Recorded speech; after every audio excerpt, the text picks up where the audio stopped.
Well, it's time now for business with Yuka Roya. Hello there, Yuka. Hello, Julia. So shops and other non-essential services are bracing themselves for another month of revenue loss as a third lockdown in Paris and 15 other departments get underway from midnight tonight. That's right. Well, Julia, a fresh lockdown obviously will add to the economic toll of COVID-19 here in France. But this time, the very definition of essential appears to be somewhat different. Unlike during the previous lockdowns, bookshops, music stores, chocolate shops and hairdressers will be able to remain open. Real estate agents can also take customers to visit properties up for sale, and car dealers will also be able to receive clients on appointment. Charlie James has more. French businesses brace for yet another month of lost revenue. In 16 departments, shops deemed non-essential have been ordered to close. That includes clothing retailers, nail salons, and toy sellers, among others. For some, it was a shock. Les magasins, les entrepreneurs, les petites entreprises sont à l'épuisement après plus d'un an de gilets jaunes, les grèves, le confinement, 3 confinements pour certains départements, c'est beaucoup. France's finance ministry says 59,000 businesses will be forced to close in the Paris region, 110,000 nationwide. That's on top of the 70,000 already shut down for health reasons, such as restaurants and gyms. To help businesses from going under, the French government is adding an additional 1.2 billion euros in economic aid to its monthly tab during this lockdown.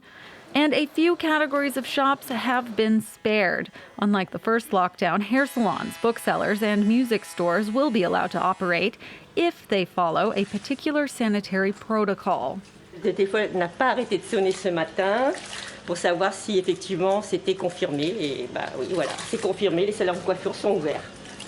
Finance Minister Bruno Le Maire estimates this third lockdown will subtract 4 billion euros from the country's total economic output this year. Still, the government is holding on to its ambitious growth target at 6% for 2021.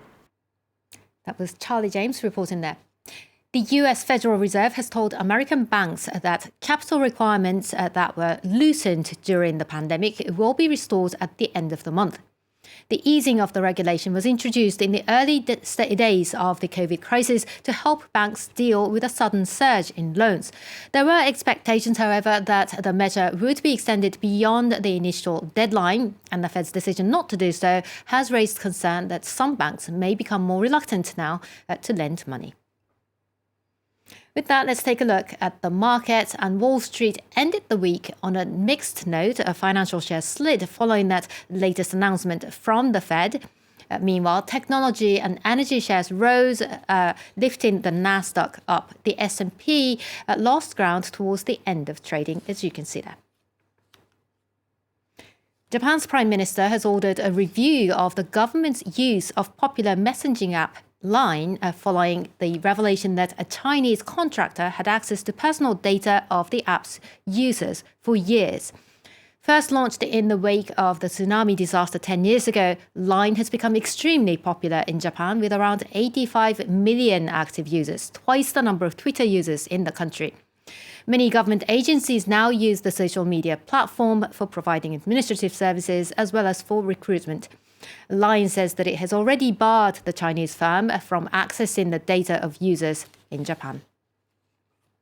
Meanwhile, Facebook says it's working to develop an Instagram app for kids under 13 in the United States. Under the current rules, children are not allowed to use the app due to federal privacy regulations.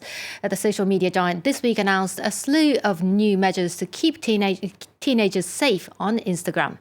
Facebook already launched a for kids version of its Messenger app back in 2017 with parental control features.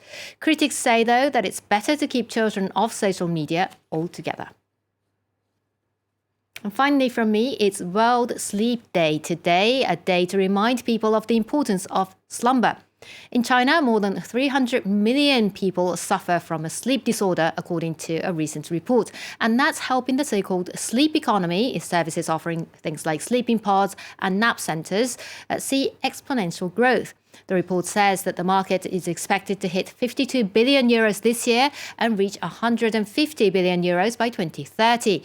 Let's hear from the manager of a sleeping pod shop called The Floating Bar.